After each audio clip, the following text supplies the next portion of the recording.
Historia 1. Anónimo.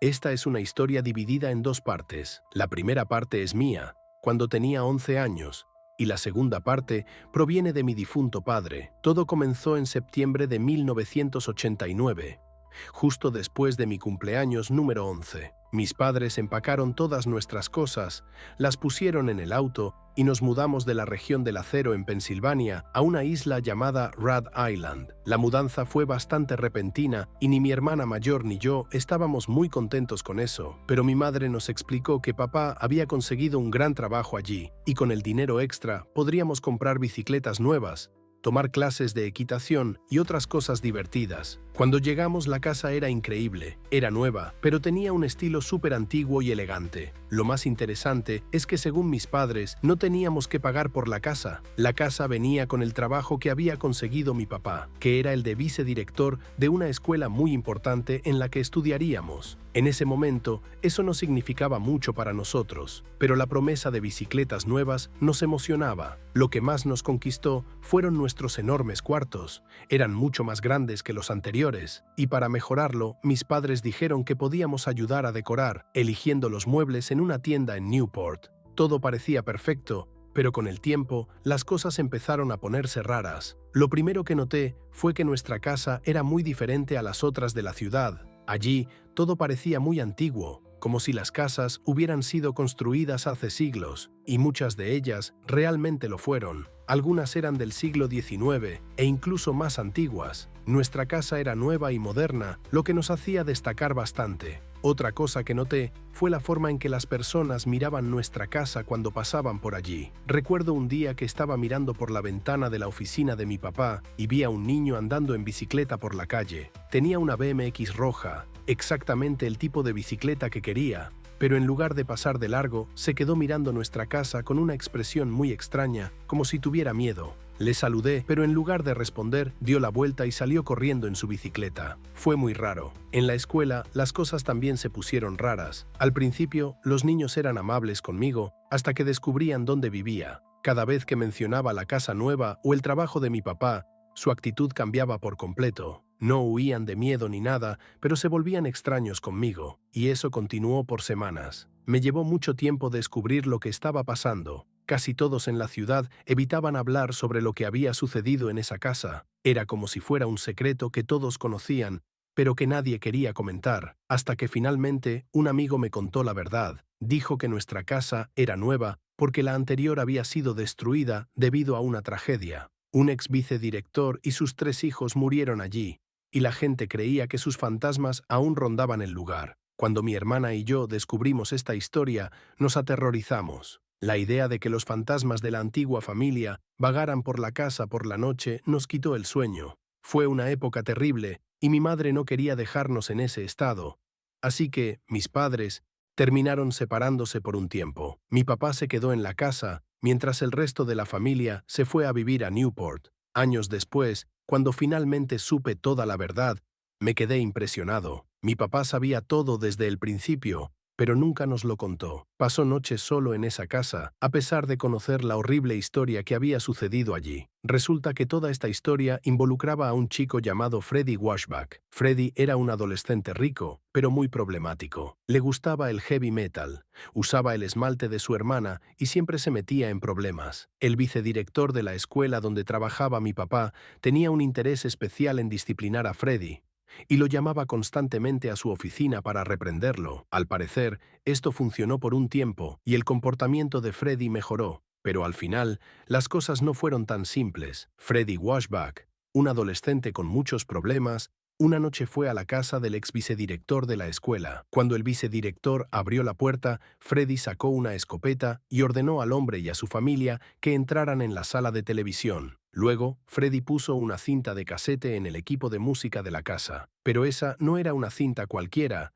ya había enviado la versión original al jefe de policía de la ciudad. Freddie quería que todos supieran la verdad, pero decidió que él mismo se encargaría de la justicia. ¿Qué estaba grabado en la cinta? Bueno, nadie sabe los detalles, pero lo que Freddie reveló allí fue algo monstruoso. Cosas terribles que él había sufrido a manos del vicedirector durante las sesiones de disciplina, y después de que toda la familia escuchara lo que aquel hombre había hecho, Freddy abrió fuego. Se aseguró de que el vicedirector y su esposa vieran morir a sus propios hijos. Cuando los niños ya no estaban, Freddy centró su atención en los padres, disparándoles antes de prender fuego a la casa. Pero la historia no termina ahí. Freddy, en medio de su furia, no se dio cuenta de que la esposa del vicedirector, aunque gravemente herida, logró arrastrar los cuerpos de sus 3 hijos fuera de la casa en llamas. Dejó a su esposo y a Freddy allí dentro, ambos consumidos por el fuego. Después de contar todo a la policía, la mujer desapareció de la ciudad y nunca más se la volvió a ver. La ciudad decidió entonces derribar la casa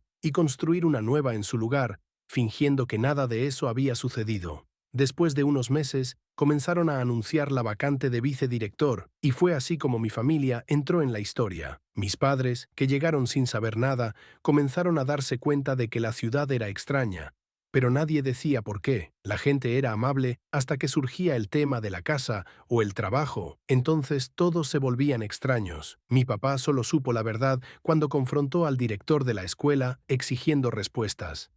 Entonces quedó claro por qué el salario era tan alto. Era una forma de compensar el hecho de que la casa en la que íbamos a vivir había sido el escenario de una tragedia terrible.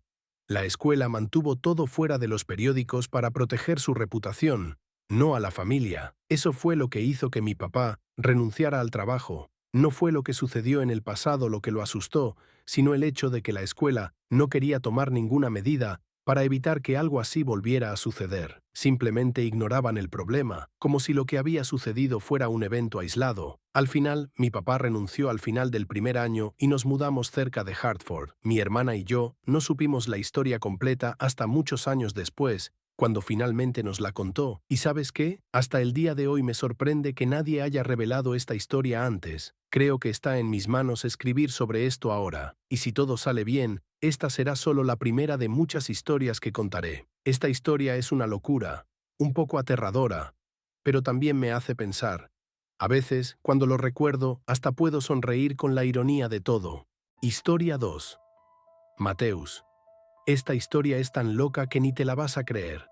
Sabes, a veces me río solo de recordarla, pero en serio, si me hubiera pasado a mí, no me habría hecho ni un poco de gracia. Era sobre un amigo mío de la escuela. Estudiábamos juntos, pero se mudó lejos y pensé que nuestra amistad había terminado.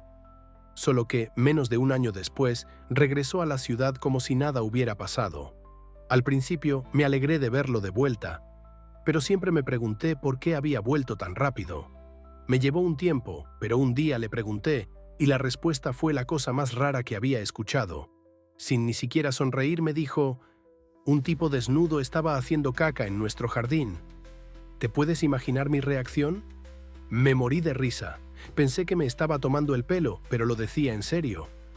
Aún así, no podía dejar de reírme, porque en serio, ¿quién diría algo así? Pero no estaba bromeando. Conocía bien a sus padres, así que fui directamente a preguntarles. Mi amigo se asustó y me rogó desesperadamente que no dijera nada. Eso me convenció de que estaba intentando gastarme una broma. Pero años después descubrí que era todo verdad. La historia es la siguiente. Su familia compró una casa de una pareja que parecía desesperada por vender. Poco después de mudarse, comenzaron a encontrar grandes montones de excremento en el jardín, tanto en la parte delantera como en la trasera. Pensaron que era un animal grande, tal vez un oso, y el padre de mi amigo se quedó despierto varias noches seguidas con un arma, intentando atrapar al animal en el acto. Después de unos días, finalmente vio al culpable. Pero no era un oso. Era un hombre, desnudo, entrando al jardín para hacer sus necesidades. El padre de mi amigo se quedó tan sorprendido que, en el momento, solo se quedó mirando al tipo. Después de que el hombre terminó, saltó la cerca y desapareció en la noche. Llamaron a la policía, que les dijo que tenían 2 opciones: tomar una foto lo suficientemente buena para identificar al tipo o dispararle. El padre de mi amigo decidió hacer un poco de ambas cosas. Ya tenía un arma, así que también compró una cámara. La idea era atrapar al tipo en el acto, pero sin tener que matarlo. Así que siguió pasando más noches en vela. Finalmente, una de esas noches atrapó al hombre desnudo de nuevo. El padre de mi amigo esperó a que el tipo se agachara y luego salió corriendo con la cámara y el arma para tomarle unas fotos de cerca. Pero no esperaba que el tipo fuera un completo loco. Tan pronto como el padre de mi amigo empezó a tomar fotos, el hombre desnudo se lanzó sobre él. A pesar de tener un arma, el padre de mi amigo no pudo disparar. Los dos empezaron a pelear y el hombre logró quitarle el arma. Ahora, imagínate la escena. El tipo, desnudo y furioso, apuntando con el arma al padre de mi amigo. Intentó disparar, pero el arma falló. Lo intentó de nuevo y nada. A esas alturas, los vecinos ya se habían despertado y saltaron la cerca para ayudar. Lograron dominar al tipo antes de que hiciera algo peor. En la confusión, el hombre soltó el arma y escapó, pero el padre de mi amigo había logrado tomar algunas fotos bastante buenas de su rostro. La policía tomó las fotos, puso carteles de "Se busca" por toda la ciudad e incluso salió en las noticias locales. Finalmente, encontraron al tipo y lo arrestaron. Pero la parte más increíble: la policía cometió un error con los archivos y el tipo terminó siendo liberado. Cuando la familia de mi amigo se enteró de esto, estaban tan aterrorizados que se mudaron de vuelta a la ciudad. Mi amigo siempre decía que alguien estaba haciendo caca en su jardín, y eso me hace reír hasta el día de hoy. Pero pensándolo bien, si me hubiera pasado a mí, no me estaría riendo. ¿Te imaginas enfrentarte a un loco desnudo con un arma? Mi nombre es Eduardo, y esta historia la tengo guardada desde hace tiempo. Historia 3. Alex. Hola. Soy Eduardo y tengo una historia que he guardado conmigo por bastante tiempo. De hecho, escribí esto hace casi 2 años y nunca tuve el valor de enviarlo. Creo que pensar demasiado en ello lo hizo aún más aterrador en mi mente. Mi esposa, cuando lo leyó de nuevo, pensó que era muy aterrador también y me animó a compartirlo. Así que, aquí va. Un poco sobre mí. Soy hijo de inmigrantes italianos y estadounidenses de primera generación. Mi familia ha tenido restaurantes durante siglos y cuando mi padre falleció, asumí el negocio. Al principio fue increíble, pero con el tiempo se volvió muy difícil competir y no estaba pudiendo mantener a mi familia, así que empecé a pensar en mudarme a otro lugar. Fue entonces cuando las cosas extrañas comenzaron. Encontré una pequeña ciudad en el medio oeste de los EEA-UU. Estaba cerca de una universidad, tenía buenas escuelas y parecía el lugar perfecto para abrir un nuevo restaurante y asegurar un futuro mejor para mis hijos. Pero tan pronto como llegué, noté que algo no estaba bien. Era un sábado por la tarde y la ciudad, que tenía unos 20.000 habitantes, estaba prácticamente vacía. No había casi nadie en las calles. Me pareció muy extraño porque en los pueblos pequeños, generalmente el sábado es el día en que la gente sale a comprar y divertirse. Pero allí estaba todo muerto. Decidí caminar por la calle principal y solo vi a unas pocas personas. La mayoría de las tiendas estaban cerradas, con tablones en las ventanas como si hubieran sido abandonadas. Empecé a preguntarme si algo estaba pasando, tal vez algún evento que vació la ciudad, ¿sabes? Entonces vi a una señora y decidí preguntarle qué estaba ocurriendo. Cuando intenté hablar con ella, fue como si yo fuera invisible. Simplemente pasó junto a mí sin mirarme, sin reaccionar en absoluto. Fue muy extraño. Lo intenté de nuevo con otra persona y esta vez el tipo me respondió, pero de una manera bastante fría. Dijo algo como: "Es una ciudad tranquila, nos gusta así". Y siguió caminando. Eso me incomodó bastante. Ya decidido a irme, me di cuenta de que el tanque de mi coche estaba bajo, así que paré en una gasolinera para llenarlo. Fue entonces cuando las cosas se volvieron realmente extrañas.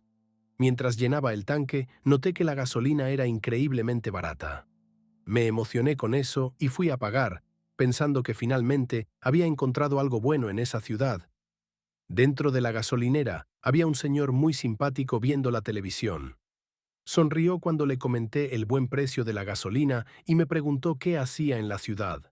Le expliqué que estaba pensando en mudarme para abrir un restaurante.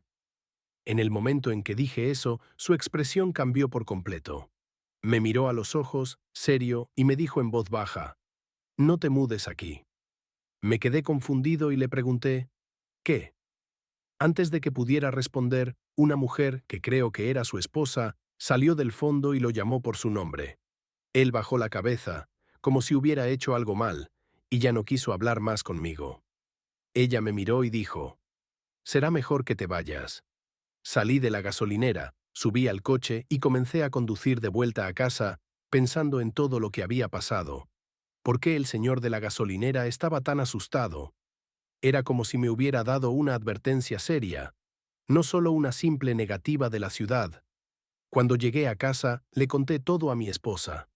Ella pensó que las personas simplemente habían sido groseras, pero después de escuchar sobre el tipo de la gasolinera, coincidió en que eso fue muy extraño y aterrador. Hasta el día de hoy, me pregunto qué estaba pasando en esa ciudad. ¿Había algo realmente mal o estaba exagerando? De todas formas, no estoy dispuesto a volver allí y averiguarlo. Pero escribí esto porque tal vez alguien haya pasado por algo similar y pueda ayudarme a entender qué fue lo que sucedió. Si lees esta historia en tu canal, quién sabe, tal vez alguien por ahí sepa más sobre esa ciudad extrañamente silenciosa y llena de secretos. Historia 4. González. En el otoño de 1986, Kate y Elaine Dardeen, quienes vivían en Mount Carmel, Illinois, estaban comenzando una nueva etapa en sus vidas. Ya tenían un hijo de 2 años llamado Peter, pero la vida era difícil. Keith estaba desempleado y tenían problemas para mantener a la familia. Por suerte, después de mucha búsqueda, Keith consiguió un trabajo como operador en una planta de agua en un pequeño pueblo llamado Ina, en Illinois. Era un pueblo muy pequeño, con unos 100 habitantes, cerca del lago Rend. La historia del pueblo estaba marcada por tragedias y sucesos extraños. En el pasado, por ejemplo, un reverendo llamado Lawrence Haidt estuvo involucrado en un escándalo en 1924 cuando él y una joven del pueblo, Else Sweeten, fueron acusados de envenenar a la esposa del reverendo y a otra persona. Aunque Else fue condenada, posteriormente fue absuelta, lo que llevó a muchos a pensar que había algo sombrío en ese lugar. A pesar de todo, Keith y Elaine se mudaron allí. Encontraron una casa móvil muy sencilla en una zona rural. Mientras Keith trabajaba, Elaine consiguió empleo en una tienda y la pareja comenzó a involucrarse con la iglesia local.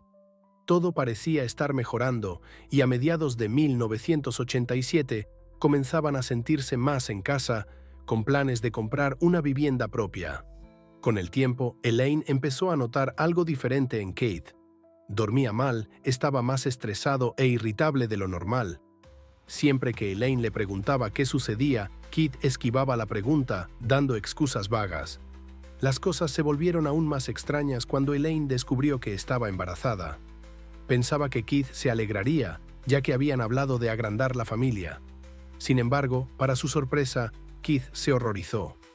Comenzó a actuar de manera paranoica e insistía en que debían mudarse de inmediato, pero nunca explicaba por qué. Después de mucha insistencia, Keith finalmente confesó la verdad a Elaine. Estaba asustado por la ola de violencia que azotaba la región. En los últimos 2 años se habían registrado 15 homicidios en la zona, algunos de ellos de una brutalidad espantosa. Uno de los casos más impactantes involucraba a un joven llamado Tom Odell, quien había asesinado brutalmente a sus padres, hermana y hermanos en 1985. Tom alegó estar bajo los efectos de las drogas, pero muchas personas creían que había algo más siniestro detrás de todo eso. Poco a poco, Elaine comenzó a entender lo que perturbaba tanto a Keith. Aunque estaban tratando de construir una vida en ese pueblo, el miedo y el peso de los terribles sucesos a su alrededor comenzaban a consumirlos. Cuando Keith cumplió 18 años, sus padres le dieron un ultimátum. Debía encontrar un trabajo o irse de casa. Pero en lugar de optar por una de esas opciones, hizo algo terrible. Decidió acabar con su propia familia. Este caso fue uno de los 15 homicidios impactantes que ocurrieron en la región, muchos de los cuales aún no se habían resuelto. Para Keith Dardeen, el condado de Jefferson ya no era un lugar seguro para criar a su familia. Las cosas empeoraron cuando una niña de 15 años fue atacada y asesinada cerca de donde vivían Keith y su familia. Este crimen fue la gota que colmó el vaso para Keith. Compró un arma y, una noche, incluso amenazó con usarla contra un extraño que golpeó la puerta de su casa pidiendo usar el teléfono. Keith estaba tan asustado que creía que era una trampa. Cuando Elaine le preguntó por qué podrían ser un objetivo, Keith le dio una respuesta vaga y poco convincente. El miedo de Keith era tan grande que estaba dispuesto a dejar el buen trabajo que había conseguido para marcharse de la ciudad. Buscaba desesperadamente un nuevo lugar donde vivir, pero lamentablemente ya era demasiado tarde. Lo que sucedió después se convirtió en un misterio que hasta el día de hoy sigue atormentando a la región. Keith era un empleado responsable, por lo que cuando no se presentó a trabajar el 18 de noviembre de 1987, su jefe comenzó a llamarlo, pero nadie contestó. Preocupado, el jefe contactó a los padres de Keith, pero ellos tampoco tenían noticias suyas. Esto alarmó aún más a todos, por lo que el padre de Keith, Don Dardin, contactó a la policía y fue hasta la casa móvil donde vivía su hijo para verificar si todo estaba bien. Al llegar, Don se reunió con los policías y les entregó la llave de repuesto de la casa. Sentía un nudo en el estómago, pero nunca imaginó lo que estaba a punto de descubrir. Dentro de la casa, los policías encontraron los cuerpos de Elaine, Peter, su hijo, y un recién nacido. Todos habían sido atados, torturados y brutalmente golpeados hasta la muerte con un bate de béisbol. Elaine fue agredida con tanta violencia que entró en trabajo de parto y dio a luz al bebé, quien también fue asesinado de la misma manera cruel. Keith y su auto no estaban en ningún lado, y la policía inicialmente pensó que él había matado a su familia y había huido. Sin embargo, al día siguiente, un grupo de cazadores encontró el cuerpo de Keith en un campo cerca de una universidad. Había sido disparado, apuñalado e incluso castrado. Para empeorar las cosas, su auto fue encontrado cerca de una estación de policía con manchas de sangre, lo que solo aumentó el misterio. Con los asesinatos sacudiendo a la comunidad, el miedo se apoderó del pueblo. Los residentes comenzaron a andar armados, las escuelas suspendieron actividades al aire libre y la policía local, junto con otros departamentos, se involucró en la investigación. Había muchos rumores sobre quién podría ser el culpable. Algunos pensaban que Keith estaba involucrado en actividades delictivas, mientras que otros creían que un culto satánico estaba detrás de todo. A pesar de todas estas teorías, la policía no encontró nada que explicara lo que realmente había sucedido. No había señales de robo y los cuerpos no mostraban indicios de violencia sexual. Además, Keith y Elaine eran conocidos como personas honestas, sin peleas ni deudas que justificaran tal crueldad. Los investigadores creían que los asesinatos no habían sido al azar y que el responsable conocía bien a la familia. Aún así, el caso siguió sin resolverse. La tragedia de los Dardin se convirtió en un doloroso misterio que dejó una profunda huella en todos los que vivían en la región. Había una vez una familia que sufrió una gran tragedia, y su historia conmocionó a todos. Todo comenzó con Keith Dardin, quien vivía en un pueblo tranquilo. Era un empleado muy dedicado y trabajaba en una planta de tratamiento de agua. Pero un día no apareció en el trabajo, lo que preocupó a su jefe, quien intentó llamarlo, pero nadie respondió. Keith vivía con su esposa, Elaine, y sus hijos pequeños.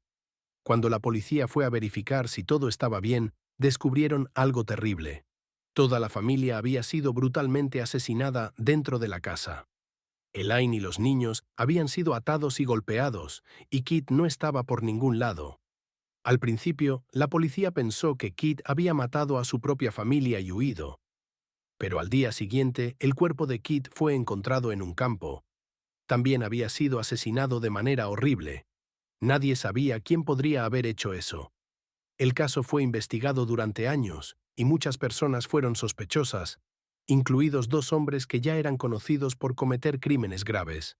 Uno de ellos, llamado Tommy, incluso confesó el crimen. Pero luego cambió su historia, lo que dejó a la policía aún más confundida.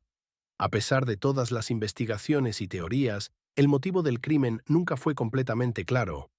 Algunos decían que podría haber sido un asesino en serie, alguien que viajaba en tren y elegía víctimas al azar. Otros creían que fue un error de identidad, que el asesino atacó a la familia Dardin por equivocación. La madre de Keith, Joan Dardin, pasó años tratando de entender qué había sucedido con su hijo, su nuera y sus nietos. Quería respuestas, pero nunca tuvo la certeza absoluta de quién fue el responsable. El misterio sobre lo que realmente sucedió con la familia Dardin continúa hasta hoy, y muchos creen que tal vez nunca sabremos la verdad.